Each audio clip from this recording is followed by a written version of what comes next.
We caught up with him in Chicago at JC's Pub and Restaurant, his favorite hangout. Within the soul of every drag racer lies the hunger to go fast.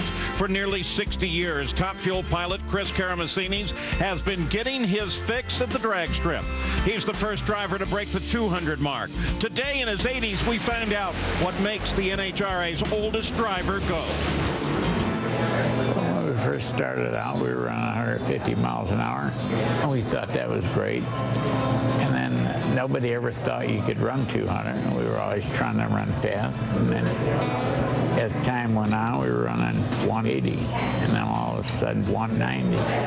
And pretty soon we ran 200, and everybody didn't really think we did it until we ran it again and again. And all our famous racers were there, and they had the same chance to do it the same track, but they weren't doing it. Regardless, no matter what you say about Garlis, he hates anything about the Greek, but that's okay. We battled it out wherever we go. I beat him a few times, probably more than he really liked, but his major thing, he won the major events, and I just won the match races. Back in the olden days, it was great. At least the motors, you didn't have to have 15 people. You had 2 people.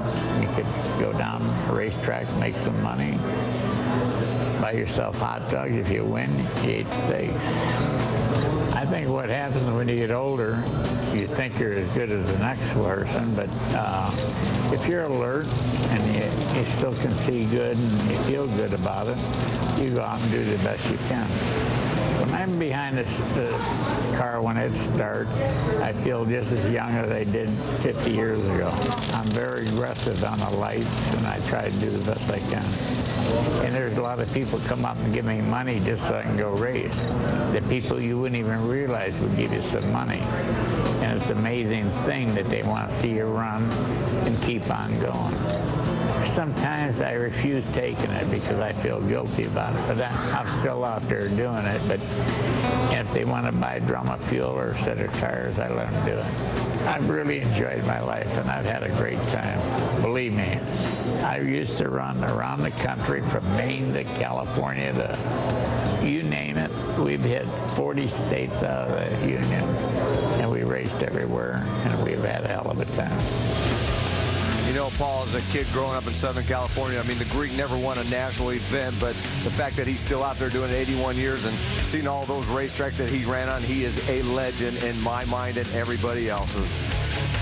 Well, take a look at this. There's a good sign. It's not raining. They're beginning to dry the track, and we are looking forward to a 4th and final session of qualifying from here at the Texas Motorplex.